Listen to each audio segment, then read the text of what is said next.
In an inner city classroom in New York, 20 small hands reached fervently in the air. Little boys and girls squirmed in their seats, kicking their feet as if to fly in order to make themselves taller. Whispers filled the air. Miss Ramos, I know. It was the final round of our review game. The question, where is or where was the cradle of civilization?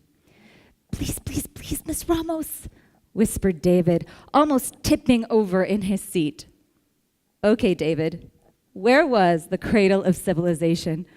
David slammed his hands down on the desk in front of him and shouted triumphantly, Poland! That day, I realized the incredible influence I had on these young minds.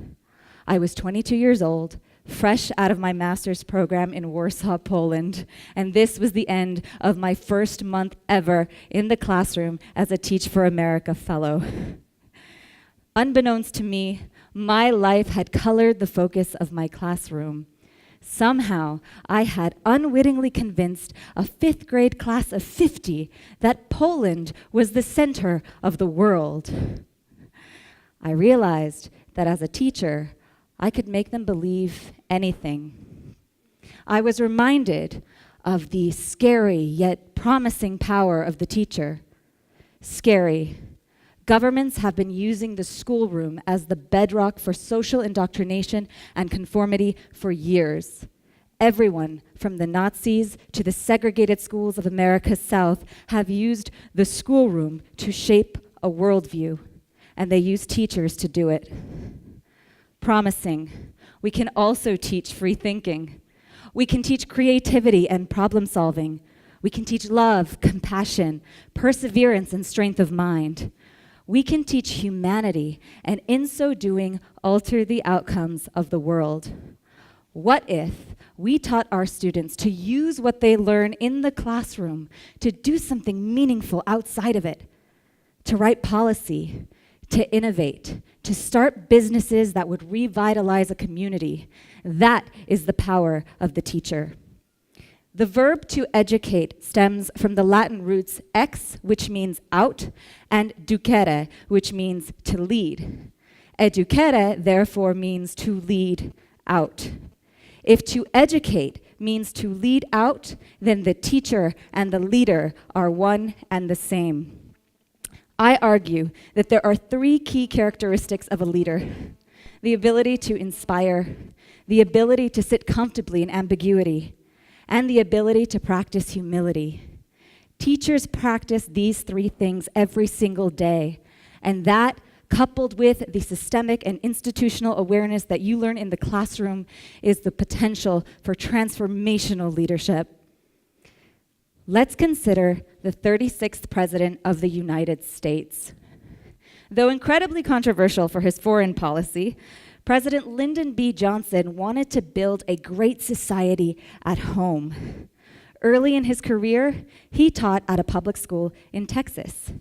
Realizing the need, he facilitated extracurricular activities like debate clubs and spelling bees, organized field trips, and even used his own salary to buy playground equipment.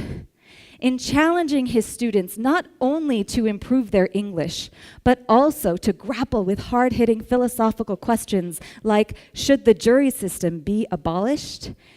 He believed that he was fundamentally making a greater impact on society. See, he understood the relationship between what happens in the classroom and what happens in the world, and he encouraged his students to do the same. That is the societal awareness a teacher develops. You see, beyond understanding how to inspire, stimulate, and provoke the human mind, he understood that what happens in our classrooms is a reflection of what is happening in our societies. What are our systems saying? Most likely, the same things our students are saying.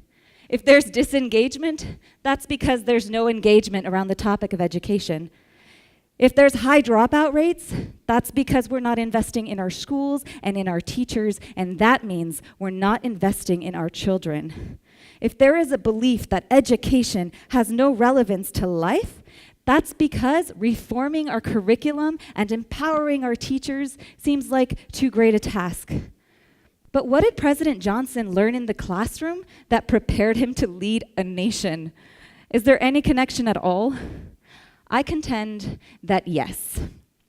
If you learn the skills to be a teacher, and you learn them well, you have the skills that are widely applicable and prepare you to be a leader at any level.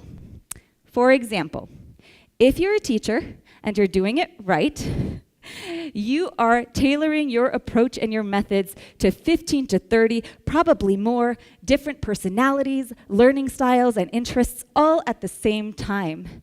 You are leading 30 young people to achieve a goal. And if you can inspire people to do better and to be better, then you are a leader. Next, if you're a teacher and you're doing it right, you sit in the discomfort of the unknown, the ambiguous.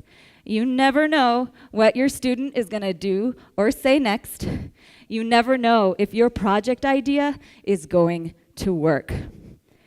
But in an ever-changing world, the most important thing for leaders is to navigate change, learn on the job, and to stay sane while doing it.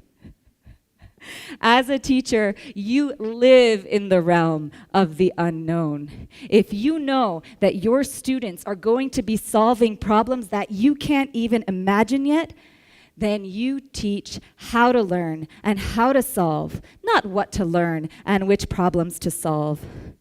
Finally, as a teacher, you learn humility every single day. Not a day goes by that despite your best efforts, you don't fail. Your job is to get up and try again. As a teacher, you have good days and you have bad days. Some days you execute a perfectly planned, super engaging lesson plan where 100% of your students reach the objective you set out to teach. On other days, you come home completely demoralized because half your class failed the exam. And that means you didn't teach the material as effectively as you thought you did. But on all days, a deep sense of self-awareness is required of you. To reflect, to think, to look at the data, analyze it, and realize that something just isn't getting across. To ask for help, to try again. Teachers learn humility day in and day out, and that goes hand in hand with leadership.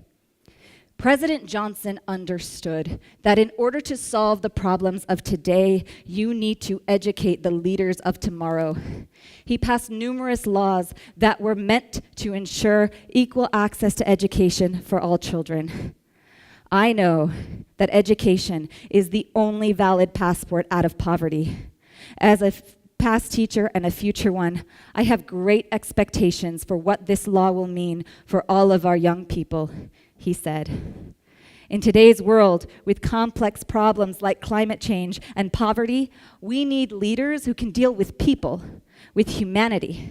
We need to understand that teachers are leaders, leaders who can build the next generation of leaders of all kinds who can lead us out of climate change, out of poverty, out into a brighter future.